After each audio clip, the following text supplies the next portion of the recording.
You're not going to like this. No, I can absolutely guarantee you I'm not gonna. My home has found us. As long as Venom lives, everything will end. There's an army coming that cannot be beaten. Jesus Christ! You may not make it out of this alive, buddy. Eddie, the time has come.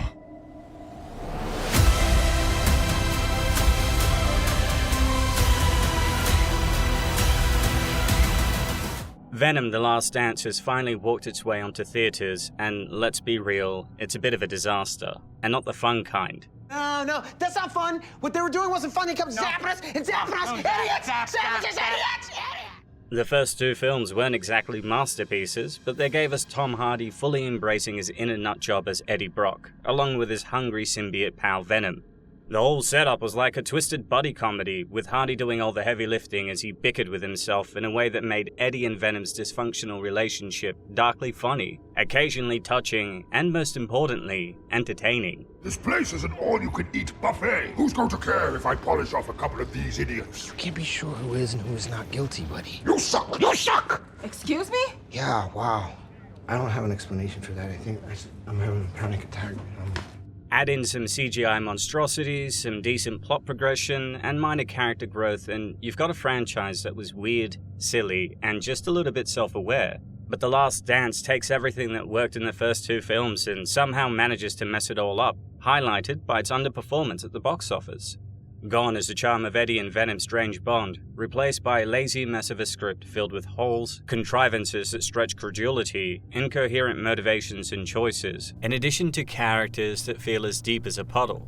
While the first two films reveled in their own madness, The Last Dance stumbles around in it, turning what could have been an entertaining train wreck into something far worse, a boring one. And if there's one thing a Venom film should never be, it's boring.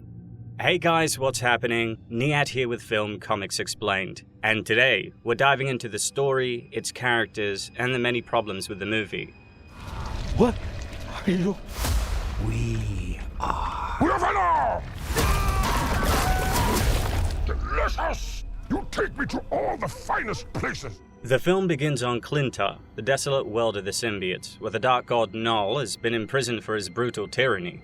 Driven by a thirst for destruction, Null's only chance at freedom lies in obtaining a codex, a MacGuffin that will unleash him upon the universe once more. To retrieve it, Null dispatches his deadly minions, the Xenophages, to hunt down the symbiote currently in possession of this vital key. My home has found us. Who sent that thing? My creator. So he can't escape his prison, but is able to open portals across the universe to send his minions on the prowl. Rooted in Donny Cates and Ryan Stegman's comics, Null is a primordial god of the void, reigning over the boundless, pitch-black emptiness that existed between the destruction of the Sixth Cosmos and the birth of the Seventh, our current universe. To Null, anything outside his dark abyss is an affront, and the Celestials' creation of a new cosmos was an insult that sparked his wrath. When the light of creation exposed him for the first time, he reached into his own shadow and forged the first symbiote, crafting the deadly celestial slaying blade Allblack, the Necrosword. Initially conceived by Jason Aaron and Isard Ribic for Thor God of Thunder, this weapon was retroactively connected to Null by Cates and Stegman. Cast back into the void by the Celestials, Null didn't remain idle. Out of pure darkness, he began crafting a legion of symbiote creatures, shape-shifting, parasitic beings tied to his consciousness through a species-wide hive mind. Driven by his command, this army was sent forth to devour, but his control over his symbiote horde faltered during a battle with a young Thor. This brief lapse allowed the symbiotes to bond with mortal hosts and discover foreign concepts like honor and nobility. In a surprising turn, these newfound principles compel the symbiotes to imprison their creator, sealing him within a massive prison of their own bodies. Central to Null's plan is the Codex. In the comics, a codex is a trace of symbiote genetic material left in the host's body, usually in the nervous system, which allows access to the species-wide hive mind. Importantly, unlike the movie's singular codex which is possessed by only Eddie and Venom, in the comics these markers are common, occurring each time a symbiote bonded with a host. Andy Serkis steps into the role and brings a palpable menace to Null, infusing the character with a signature intensity. However, despite his best efforts, Null is saddled with heavy exposition and lacks the depth to truly feel menacing. As we'll discover, his character is more of a plot device, and Serkis, though committed, can't overcome the weak writing and scenes that feel more like a setup for bigger franchise plans. When I escaped and destroy my symbiote offspring, I will reward you. The last time Eddie Brock and Venom made an appearance, they found themselves mysteriously teleported into Tom Holland's Spider-Man universe. what's happening? No. Peter Parker is well alive. I'm Jay Jonah.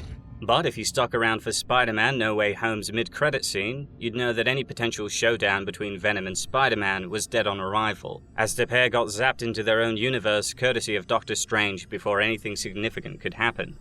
What is happening? No, we just got here. No, not again. In a retcon, portals opened by Null are what ultimately pull Eddie and Venom back to their reality, unceremoniously dropping them in front of the same bartender. Here, Venom makes himself a drink, but this is interrupted when Eddie notices he's now a wanted man for Mulligan's death. Not sure why he's implicated for this when the previous movie showed Cletus Cassidy and Shriek were not only responsible, but were also hunted by the police for their crime spree, but okay. Unable to return home to San Francisco, Eddie decides it's time to head to New York City, despite having been banned from the city because he's got enough leverage on a judge to clear his name. Hardy is back, but his Eddie, who usually juggles irritation, bewilderment, and dark humor so well, feels muted here, his wild charm traded for a strangely solemn demeanor that doesn't quite fit. After leaving a fraction of the symbiote at the bar, something they've never done, and purely to set up the ending, Eddie and Venom stumble upon a secret warehouse used for dogfights. You should probably know that I have a really dark and unpredictable side to me. When four thugs try to ambush them, Eddie gives Venom free rein, allowing the symbiote to dispatch the goons with ease, liberate the captive dogs, and even indulge in a bit of head chomping. It's later explained that Null's xenophages can lock onto their position when Venom takes over, with Eddie and Venom unaware that one has actually tracked them down. Meanwhile, General Rex Strickland is dispatched by a mysterious higher-up to hunt them down. Chiwetel Ejiofor, who also confusingly plays Baron Mordo in the MCU, plays Strickland, a formidable commander for Imperium, a shadowy agency tasked with capturing Eddie and Venom. If you're wondering who the Imperium are, I'm right there with you. Like the xenophages, Null, and the fact that Venom now sheds part of his symbiote. 10 minutes into the movie, and we're already bombarded by key elements not even hinted at in the first two films. Credit where it's due, Ejiofor is a brilliant actor, and his Rex is stern and driven, but while he brings intensity to the role, he's not a fully fleshed out character. Rex arrives at the bar the pair recently left and finds a sample of Venom's goo, before ordering his men to take the bartender in for questioning by force, a character who, like the Venom goo, is never seen again until the post-credits. The scene then shifts to Nevada, where we meet Dr. Teddy Payne, played by Juno Temple, who's haunted by the night she and her twin brother were struck by lightning, leading to his death.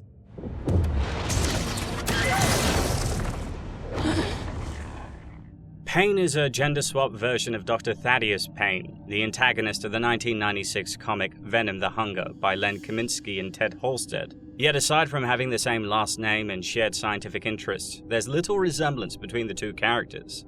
Unlike the original, this version of Dr. Payne doesn't have any previous connection to symbiotes in comic lore. In essence, she's an original character made entirely for this universe. While Juno Temple's portrayal of Teddy's haunted nature is intriguing, the film doesn't give her enough to do, and her character's storyline remains largely irrelevant to Eddie and Venom's central conflict.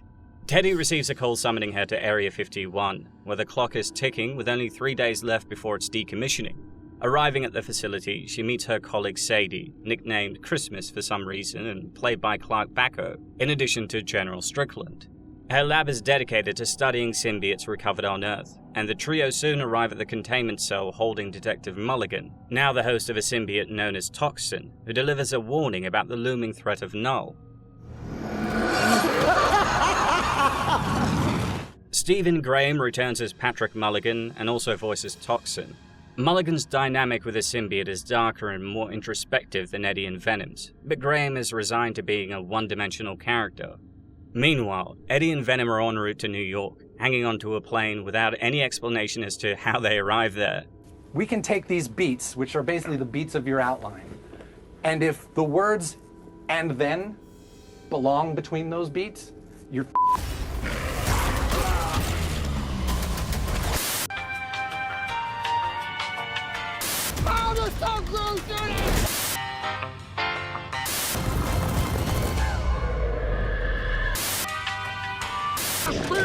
It's like all of my problems have gone away!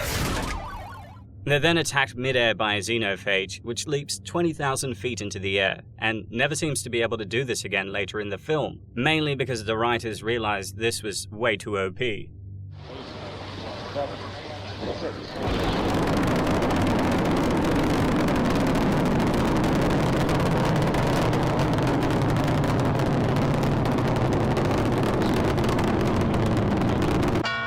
Venom manages to fling the creature into the turbine, damaging one of the engines, before sending it crashing to the ground, where we learn it can regenerate.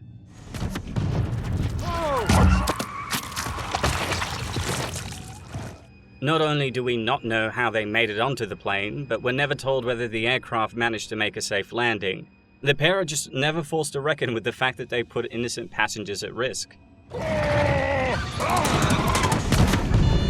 lost the left engine! Let it roll. We're losing power in the right! What's your son's name? Trevor. Black box, say I love you, Trevor. I love you, Trevor. You be a good boy. Mommy loves you. Okay, here we go.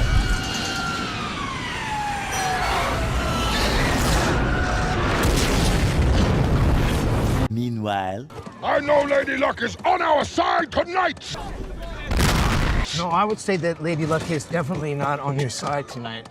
Forced to leap from the plane, Venom parachutes them down into the wilderness and finally opens up about Null and why they're being hunted. The Codex, formed when a symbiote saves its host's life, is created from the fusion of their life forces, a process triggered when Venom revived Eddie after his battle with Riot. With it detectable when Venom is fully formed, the symbiote is forced to remain hidden within Eddie. Bear in mind that Mulligan doesn't have a codex, despite Toxin having saved his life, which immediately breaks the plot mechanics that have Eddie and Venom on the run.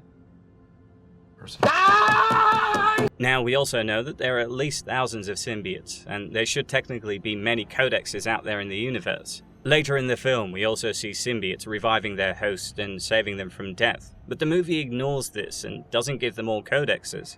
Before the story can provide more clarity on this contrivance, Venom possesses a horse to speed up their journey. Love horses!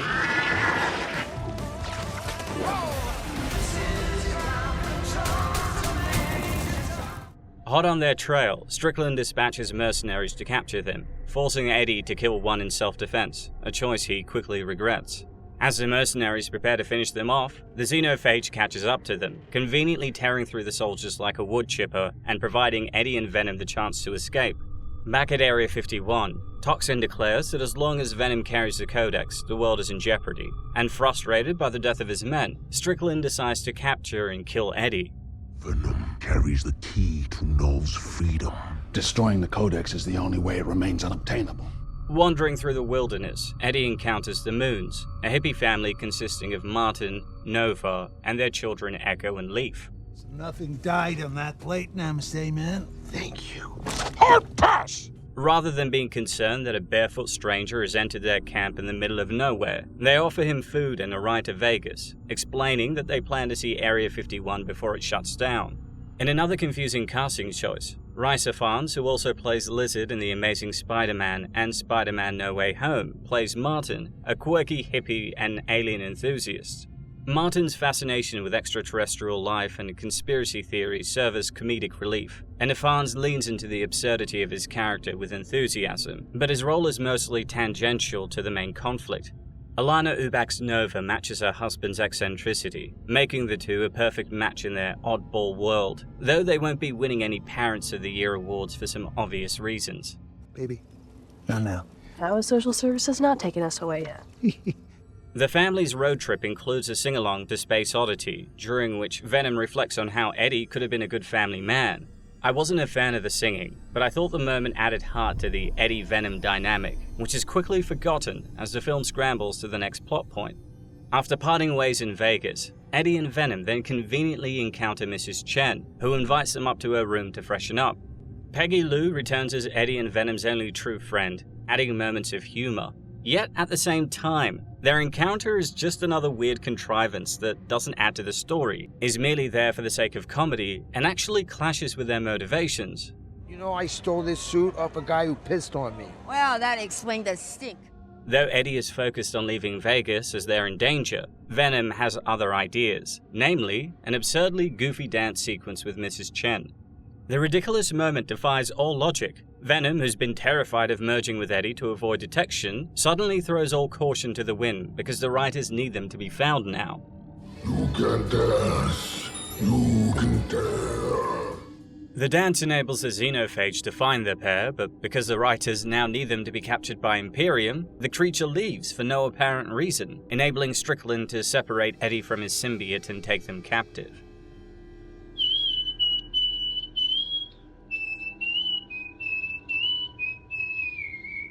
Meanwhile, the Moons arrive at Area 51 just to have characters the pair know, although fleetingly, be put at risk.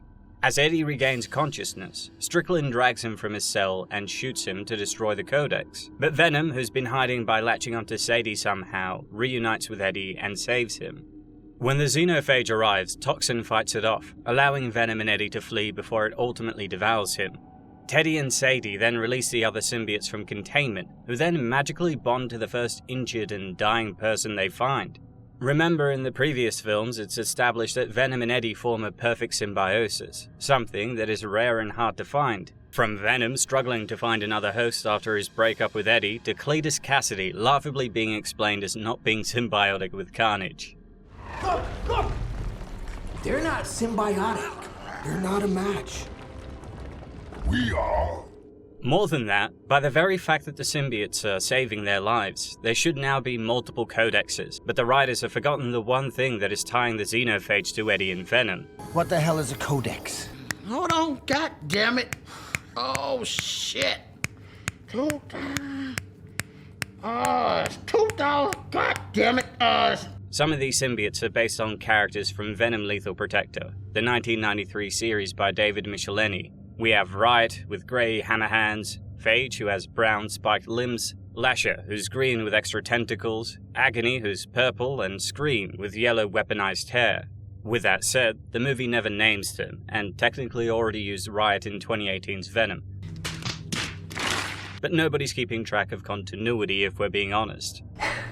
That's a bit of an oversight. Unfortunately, the xenophage's ability to regenerate makes it unstoppable, and it soon takes down several symbiotes. What was the point of showing them only to have them die seconds after being introduced? This isn't fan service, it's franchise servicing. So the xenophage finally breaks out of the facility as the Moons watch in horror. The creature then calls for reinforcements and Eddie rushes to get them to safety, while Sadie, now bonded with Lasher, leads the remaining symbiotes into the fray. Get the Codex out of here! The creature is indestructible, so it doesn't need help, but like the unnecessary addition of the symbiotes, we have the unnecessary addition of more xenophages. After Strickland's failed attempt to stop the creatures results in a friendly fire incident, he changes his mind, deciding to help Venom. Unsurprisingly, they overwhelm the group and consume the remaining symbiotes and many of his men. Eddie and Venom then walk into the open to lure the xenophages close, when Venom pushes Eddie to safety and encases all the creatures within himself, pulling them below a tank of acid, which only has you wondering, why didn't the other symbiotes attempt this? I think it was, I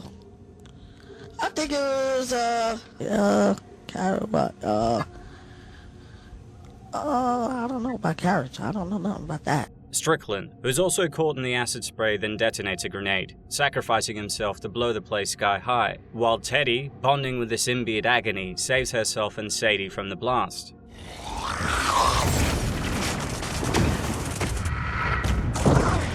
The movie ends with a half-assed compilation of moments of Venom and Eddie from the first two better films as Eddie reflects on the memory of his best friend, and with his criminal record wiped clean, he heads to New York, finally fulfilling Venom's wish to see the Statue of Liberty, which is kind of pointless with Venom not being there with him. The mid-credit scene features Null, seething with rage, vowing to unleash his wrath on the universe now that Venom is gone, like we even care. While in the post-credit scene, a cockroach crawls out of the wreckage with a piece of Venom symbiote we saw at the very start of the film. What's tricky is how to make Manifest something that's compelling and works. We had to marry this kind of comedy with horror and also touches of the surreal absurdism as well. The Last Stand stumbles in nearly every aspect of its storytelling, unraveling any charm or coherence that the previous movies managed to pull off. Right from the start, the movie's plot is all over the place, piling on characters, subplots, and exposition with little thought to structure or pacing. The story constantly shoehorns in new elements like Imperium, the Codex, Null, and the Xenophages, without giving the audience time to understand or care about any of them. This mess of lore is delivered through clunky, rushed exposition, bogging down the narrative with a complicated backstory that never feels fully fleshed out. What should be a straightforward showdown is muddled by bizarre set pieces, pointless detours, and plot mechanics that break the moment you think about them. Tonally, the film is a disaster. Just as Eddie and Venom start to explore deeper aspects of their relationship, we're suddenly thrown into scenes like Venom randomly dancing with Mrs. Chen. These moments aren't grounded in the character's motivations or goals. They feel like desperate attempts to inject some levity, but they come off as disjointed, undercutting any emotional beats the movie was trying to achieve. By the time the finale rolls around, any sense of stakes is evaporated as the plot rushes to a forced, overblown climax that feels more like an obligation than a meaningful resolution. Even Eddie and Venom's farewell moment, which is the entire point of this movie, falls flat, quickly undercut by the cheap post-credits tease that contradicts the film's own ending. We always want to do right by the fans, and that we're sort of paying homage to Venom and getting it right. No, you are out of your mind!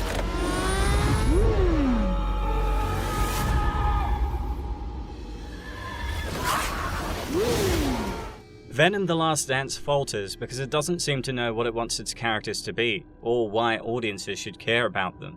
Eddie Brock, who was once a rough-edged, unpredictable anti-hero, is now a passive passenger in his own story. His back-and-forth attempts to evade capture feel random, as if he's just along for the ride, with no personal stake in anything that's happening, leaving him as a shallow shell of his former self. Venom, usually the scene-stealing chaos to Eddie's straight man, suffers even more in this film. His personality is wildly inconsistent. One minute he's scared of the Xenophage and determined to stay hidden, and the next, he's throwing all caution aside to facilitate the next plot point. The film can't decide if Venom is a fearful, self-preserving symbiote or an impulsive, cocky thrill-seeker, leaving us with whiplash and the character stripped of any coherent identity. It's such an enormous production, but it feels really authentic. It's just gonna blow the audience's minds. It's been blowing our minds every day. It is truly unique. And I know the fans will love it. In what might be its most glaring misstep, The Last Dance sacrifices Eddie and Venom's character development for spectacle.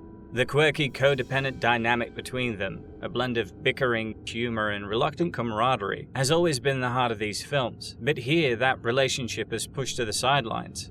Instead of exploring Eddie and Venom's evolution as partners, the movie gives us scattered, superficial moments that barely scratch the surface of their bond, which made the ending feel hollow. Then there's General Rex Strickland, who's introduced as a serious antagonist, but undergoes one of the most unearned shifts in the movie.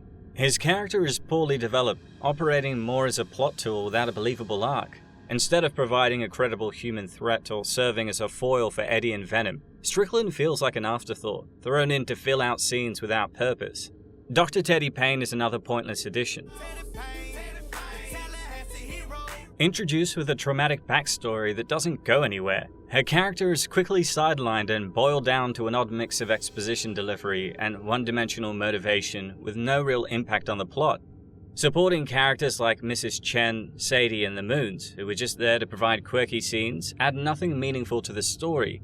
Even the bloody primary villain, Null, is treated like a shadowy, vague threat who never gets a chance to shine as a compelling antagonist. Adding to the mess, the film spends an excessive amount of time explaining Null, a character who just feels like a forced addition. We're introduced to him in the most uninspired way possible, with the lengthy monologues and exposition dumps that do little to make him feel intimidating or memorable. Instead of diving into the gritty personal stakes for Eddie and Venom, something that would play to the strengths of Hardy's performance, we're treated to grand speeches about a symbiote god that, quite frankly, nobody asked for. What's worse is that Null's storyline is so detached from the rest of the plot that it, like many of the supporting characters, could have been cut from the film without impacting the core of the story. In trying to build a grand mythology, The Last Dance overlooks what made the first two films successful: the irreverent, low-stakes anarchy of Eddie and Venom's relationship. By sidelining the evolution of Eddie and Venom, it's clear that something's been lost. Despite its flaws, Tom Hardy's commitment to his role as Eddie Brock and his gleefully unhinged portrayal of Venom remains a highlight. He knows exactly what kind of movie he's in, embracing the strange duality of Eddie and Venom's relationship in a way that's entertaining and, at times, genuinely amusing. And while the tonal shifts and incoherent plot progression doesn't always work, there are some genuinely funny, heartfelt, and good moments. Additionally, the action scenes, while not groundbreaking, still provide plenty of spectacle. There's a mythic component of this film, and there are scenes full of pathos. It's an epic story. You see Eddie and Venom coming together as a team. When one falls, the other one catches the other. But while there's fleeting fun in watching Venom join forces with a horde of other symbiotes in a battle royale, even that fan service feels hollow. The whole thing is a wasted opportunity, with each symbiote showing up as little more than a gimmick, especially with them dying the moment they're introduced, creating a final act that feels more like a corporate checklist than a proper send-off. Ultimately, The Last Dance is a chaotic, poorly constructed mess that fails to build on the foundation of the previous films. By overloading the story with plot mechanics that are inconsistent, lore and characters that no one cares about, sidelining meaningful character development, and undermining the tone at every turn, it's a disappointing conclusion. I'm on the run. I'm broke. I need some cash. And brains. What you need to do is leave. I want to fight everyone on the roster. Yeah, you're nuts. No, I'm not. And I can win too. What the? Dana, he's a monster! You lunatic! Let go of him! He's literally not human! Get out of here. Thank you. This is a lot of gambling money. This never happened. Let us return to the casino. Beat it, you freak. A check!